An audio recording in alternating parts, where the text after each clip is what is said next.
शुरू किया जाए। हाँ हाँ।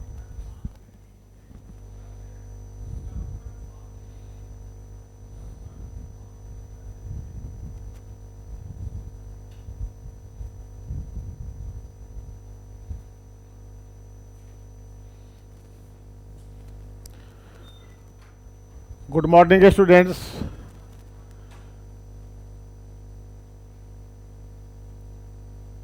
आज फिर से 5 क्वेश्चन को हम लोग डिस्कस करेंगे और जानेंगे कि किस प्रकार उसका उत्तर कौन सा होगा।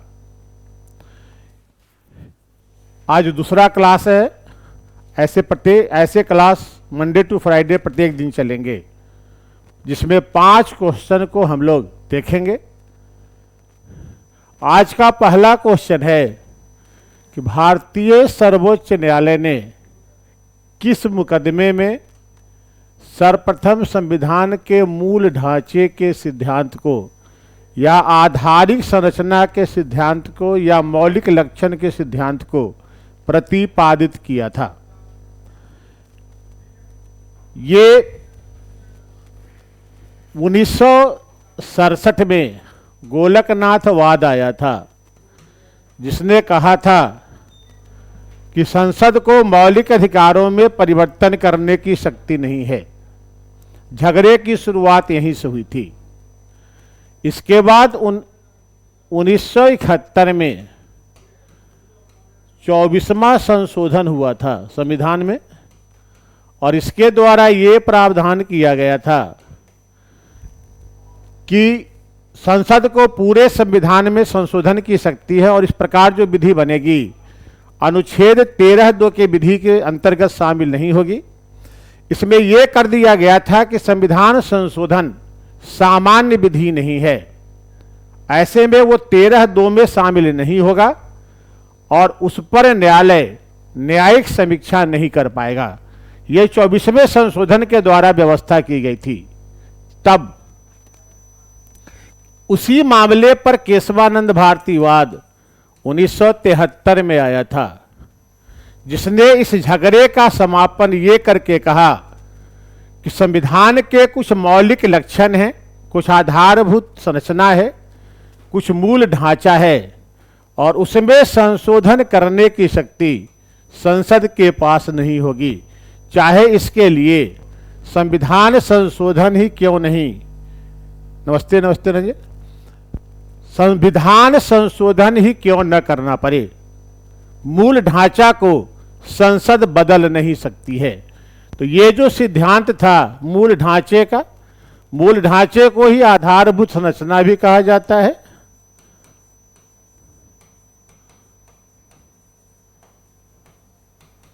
मौलिक लक्षण भी कहा जाता है। ऐसे बेसिक स्ट्रक्चर कहते हैं।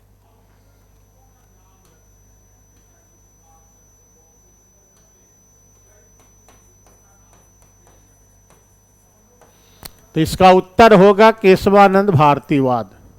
केशवानंद बनाम केरल राज्यवाद 1973 पूरा लिखा जाता है। न्यायालय में मामला लिखने का यही तरीका है। दूसरा, कटौती प्रस्ताव का उद्देश्य क्या होता है ना। कटौती प्रस्ताव संसद में लेखानुदान ये लाया जाता है। कटौती प्रस्ताव अनुदान की मांग पर, अनुदान की मांग पर कटौती प्रस्ताव लाया जाता है। अनुदान की मांग का उल्लेख संविधान के अनुच्छेद 113 में है ना। अनुदान की मांग, बजट में जो व्यय का प्रस्ताव किया जाता है उसकी स्वीकृति के लिए अनुदान की मांग संसद में पेश की जाती है। अनुच्छेद 113 के तहत इसे राष्ट्रपति की पूर्व अनुमति से लोकसभा में ही पेश किया जाता है। अब जो सरकार ने व्यय का एक एस्टिमेट बनाया, अनुमान रखा, उसी की स्वीकृति संसद से ली जाती है अनुदान की मांग पर। और उस अनुदान की मांग पर विपक्ष के द्वारा कटौती प्रस्ताव लाया जाता है, ताकि जैसे मान लीजिए किसी मद में 10,000 रुपया कम व्यय करने का प्रस्ताव लाया गया कि संसद स्वीकृति दे, तब उस स्थिति में कटौती प्रस्ताव लाकर कहा जा सकता है कि 9,000 रुपया ही दिया जाए। तो क्या होगा इसका उत्तर? सरकारी नीतियों पर नियंत्रण नहीं होता है, ये गलत हो जाएगा। सत्ताधार की कार्यवाही पर नियंत्रण नहीं है, ये भी गलत होगा। बजट प्रस्तावों के खर्च में कमी का प्रस्ताव इसके द्वारा लिया जाता है, तो यही इसका सही उत्तर है ना। जैसे आप भी घर में जब पैसे की मांग करते हैं, गार्जियन से जब पैसे की मांग की जाती है, तो गार्जियन क्या होता है, कटौती प्रस्ताव चलाते हैं ना। किसी मद में कहिए कि कपड़ा के लिए 5,000 रुपया देते, 5,000 का पहन के क्या करोगे, लो 3,000 रुपया बनवा लेना कपड़ा या ले लेना, है ना। तो 2,000 जो कम हुआ, चूंकि धन उन्हीं का है, तो कटौती प्रस्ताव भी वही लाएंगे। ठीक उसी प्रकार जो सरकार व्यय के लिए अनुमान रखती है, उसमें कमी करने का प्रस्ताव जो लाया जाता है, उसी को कटौती प्रस्ताव कहते हैं। होता 3 प्रकार का है। एक नीति असहमति कटौती होती है, जिसमें कोई भी धन न देने का आग्रह होता है, प्रस्ताव होता है। दूसरा सामान्य कटौती होती है, जिसमें मांगी गई धनराशि में से कुछ धनराशि कम करने की बात कही जाती है। और तीसरा होता है सांकेतिक कटौती, जिसमें मांगी गई धनराशि में से 100 रुपया या 1 रुपया कम करने की बात कही जाती है ना। तो ये जो सरकार के द्वारा व्यय प्रस्ताव लाया जाता है, उसमें कमी का जो प्रस्ताव रखा जाता है, उसे ही कटौती प्रस्ताव कहते हैं। ठीक है। तीसरा क्वेश्चन है, संसद के दोनों सदनों के संयुक्त बैठक के संदर्भ में निम्नलिखित में से कौन सा कथन असत्य है ना। अनुच्छेद 108 के तहत भारत का राष्ट्रपति अगर किसी विधेयक पर संसद और राज्य विधानमंडल संसद के दोनों सदनों के बीच मतभेद हो जाता है, तो राष्ट्रपति अनुच्छेद 108 के तहत संसद का संयुक्त बैठक बुला सकता है ना। तो अनुच्छेद 108 के तहत राष्ट्रपति द्वारा आहूत किया जाता है, बुलाया जाता है। एक बात है, तो ये सही है। संविधान इसमें 3-4 बातें हैं। 108 के तहत बुलाया जाएगा, राष्ट्रपति बुलाएगा, है ना। और ये केवल साधारण विधेयक पर ही बुलाया जाता है। विधेयक मुख्यतः 3 प्रकार के होते हैं। साधारण विधेयक, जिसके द्वारा विधि का निर्माण होता है। दूसरा संविधान संशोधन विधेयक, जिसके द्वारा संविधान में कुछ जोड़ा जाता है, घटाया जाता है या दिए गए प्रावधानों में परिवर्तन किया जाता है। और तीसरा होता है धन विधेयक, जो टैक्सेशन से संबंधित होता है या भारत की संचित निधि से संबंधित होता है। संयुक्त अधिवेशन का प्रावधान केवल साधारण विधेयक पर है।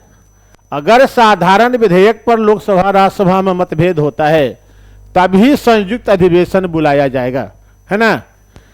संविधान संशोधन विधेयक पर संयुक्त अधिवेशन संसद का नहीं बुलाया जाता है, ये गलत है। तो साधारण विधेयक तक तो सही है, ये गलत हो जाता है। संविधान संशोधन विधेयक पर संयुक्त अधिवेशन बुलाने का कोई प्रावधान नहीं है। तीसरा, तो ये उत्तर तो यही होगा, क्योंकि बुलाने का अधिकार है नहीं, ऐसा कोई प्रावधान ही संविधान नहीं कर रहा है।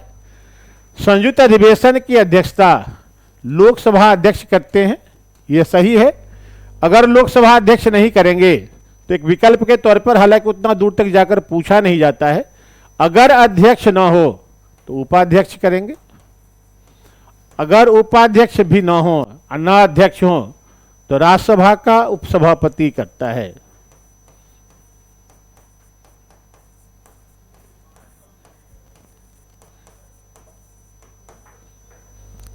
है ना, ऐसे क्रम है करने का, ऐसे अध्यक्ष ही करते हैं। चौथा, इस अधिवेशन में विधेयक को दोनों सदनों के साधारण बहुमत, यानी दोनों सदन, कितना है लोकसभा में सदस्य संख्या 543, राज्यसभा में 245, पूरा है 788। इसका आधा कितना होगा 394, यानी 394 प्लस एक भी हो जाए, है ना। दोनों सदन का जो संयुक्त सदस्य संख्या होगी उसके आधे से अधिक सदस्य उपस्थित रहना चाहिए और आधे से अधिक सदस्य का समर्थन इस विधेयक को मिलना चाहिए, तब विधेयक पारित होगा, है ना। तो विधेयक संसद के दोनों सदनों के संयुक्त साधारण बहुमत से पारित होता है, यानी दोनों की संख्या मिलाने के बाद जो आधे से अधिक सदस्य का बहुमत होगा उसी से इस विधेयक को पारित किया जाएगा। संयुक्त अधिवेशन में पारित होने वाला प्रथम विधेयक दहेज निरोधक था, यह भी सही है। अभी तक 3 विधेयक संयुक्त अधिवेशन से पारित हुए हैं। एक, पहला दहेज निरोधक अधिनियम,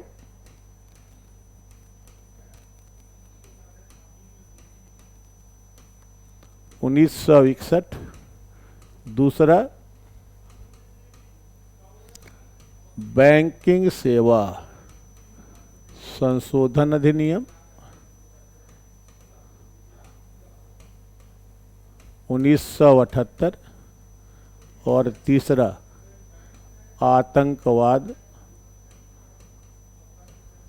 निरोधक अधिनियम 2000। ये 3 विधेयक ही, तो पहला दहेज निरोधक है, दूसरा बैंकिंग सेवा संशोधन है और तीसरा आतंकवाद विरोधी अधिनियम है। इस 3 अधिनियम को संयुक्त अधिवेशन से पारित कराया गया है ना। तो दोनों सदनों के संयुक्त अधिवेशन संविधान संशोधन विधेयक पर नहीं होता है, ये केवल साधारण विधेयक पर ही होने का प्रावधान है ना। लोकसभा अध्यक्ष अध्यक्षता करेंगे, सही है, अनुच्छेद 108 के तहत बुलाई जाती है, राष्ट्रपति बुलाते हैं, यह भी सही है।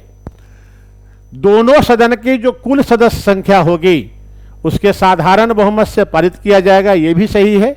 और पहला विधेयक जो संयुक्त अधिवेशन में पारित हुआ था वो दहेज निरोधक अधिनियम 1961 था। 2 अन्य भी हुए हैं, बैंकिंग सेवा संशोधन अधिनियम 1978 और आतंकवाद निरोधक अधिनियम 2000, ये भी संयुक्त अधिवेशन में ही पारित हुआ है। अभी तक 3 ही विधेयक या अधिनियम जो बने हैं वो संयुक्त अधिवेशन में पारित होकर बने हैं। आज का चौथा क्वेश्चन है संघीय मामला, यानी संघ राज्य या राज्यों के बीच के मामले, जैसे बिहार और भारत सरकार के बीच कोई मामला चल रहा है या बिहार और उत्तर प्रदेश सरकार के बीच कोई मामला चल रहा है, या भारत सरकार और यूपी सरकार एक तरफ है, बिहार झारखंड एक तरफ है, ये भी मामला है।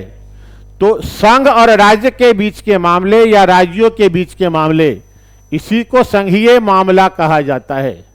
संघीय मामला सर्वोच्च न्यायालय का मूलाधिकार है, यानी यही शुरू होगा, अन्य न्यायालय में शुरू नहीं किया जाता है। यदि संघीय मामला किसी उच्च न्यायालय में चल रहा है और उच्च न्यायालय ने उस पर निर्णय नहीं किया है, तो न्यायालय के द्वारा कौन सा रीट जारी करके उस पर सुनवाई को रोका जाएगा।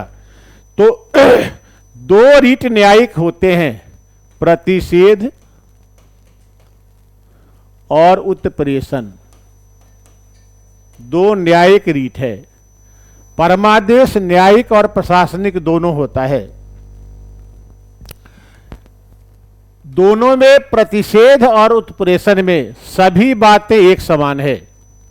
दोनों में यह प्रावधान है जिसके तहत ऊपर का न्यायालय अपने से नीचे के न्यायालय को उसके अधिकार क्षेत्र से बाहर जाकर काम करने से रोकता है। इसी को कहते हैं प्रतिषेध भी और इसी को कहते हैं उत्प्रेषण भी। तब अंतर क्या है?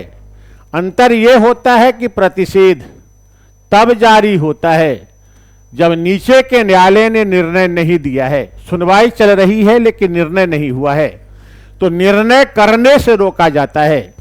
जबकि उत्प्रेषण में नीचे के न्यायालय ने निर्णय कर दिया है, निर्णय को रोका जाता है। तो इस क्वेश्चन में क्या है कि कोई संघीय मामला उच्च न्यायालय में चल रहा है और उच्च न्यायालय ने उस पर निर्णय नहीं दिया है, तो वैसी स्थिति में, निर्णय नहीं देने की स्थिति में ऊपर का न्यायालय प्रतिषेध रीट जारी करता है। तो ये प्रतिषेध हो जाएगा।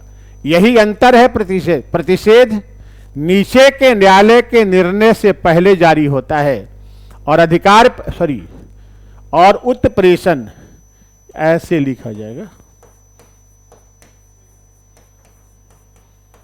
उत्प्रेषण तब जारी होता है जब नीचे के न्यायालय ने अपना निर्णय कर दिया है। आपके क्वेश्चन में है कि नीचे के न्यायालय ने निर्णय नहीं दिया है। अगर दे दिया शब्द यहां प्रयोग होगा तब उत्प्रेषण हो जाएगा। निर्णय नहीं दिया है तब इसका उत्तर प्रतिषेध होगा। तो प्रतिषेध इसका होगा। अगर निर्णय नहीं दिया है प्रतिषेध होगा, अगर निर्णय दे दिया है उत्प्रेषण होगा, है ना। काम करने का आदेश दिया जाता है परमादेश के द्वारा, और अगर कोई लोक महत्व के पद पर बैठा हुआ है तो उसका कानूनी रूप से बैठना सही है या नहीं, इसकी जांच अधिकार परीक्षा से होती है। तो अलग अलग है सबका स्कोप। और गिरफ्तार किया गया है लेकिन 24 घंटे के भीतर निर्णय कोर्ट में पेश नहीं किया गया है, तब बंदी प्रत्यक्षीकरण जारी होता है। और आज का अंतिम क्वेश्चन है मौलिक अधिकार नहीं है। ये तो आसान क्वेश्चन है ना। निम्नलिखित में से कौन सा एक मौलिक अधिकार नहीं है? कौन नहीं है? आजीविका का साधन चलाने का अधिकार एक है। थोड़ा सा केवल इसको समझना है। आजीविका का साधन प्राप्त करने का अधिकार, व्यापार कारोबार करने का अधिकार, व्यापार या कारोबार बंद करने का अधिकार। कौन सा होगा?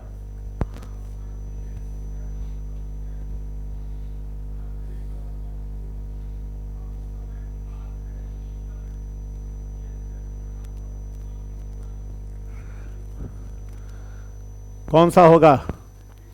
आजीविका का साधन चलाने का अधिकार, है ना। किसमें है? यह है मौलिक अधिकार 19(1)(6) में। इच्छा के अनुसार आजीविका का साधन चलाने का अनुसार अधिकार है। व्यापार या कारोबार करने का अधिकार 19(1)(6) का ही हिस्सा है ये। और सर्वोच्च न्यायालय का ये निर्णय है कि व्यापार या कारोबार करने के अधिकार में उसे बंद करने का अधिकार भी शामिल होता है। यानी ये भी 19(1)(6) का ही हिस्सा है। किसके अनुसार? सर्वोच्च न्यायालय के अनुसार।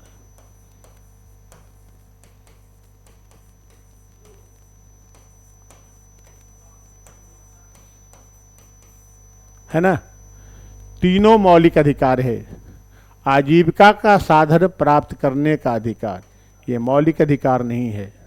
ये कहाँ है? 39(क) में है ना। डीपीएसपी में है। मौलिक अधिकार नहीं है, निदेशक तत्व में है ना।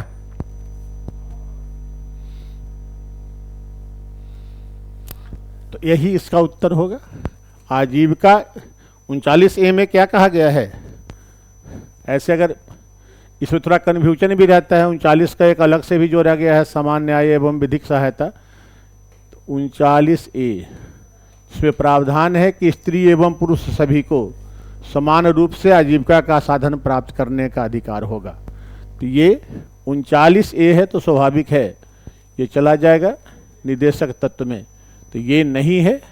शेष तीनों 19(1)(6) का ही हिस्सा है। तो तीनों मौलिक अधिकार है, बी वाला नहीं है, तो वही उत्तर होगा। ठीक है, तो आज के लिए इतना ही है, यही 5 क्वेश्चन था। फिर कल हम लोग 5 क्वेश्चन पर चर्चा करेंगे। आज के लिए इतना ही, धन्यवाद।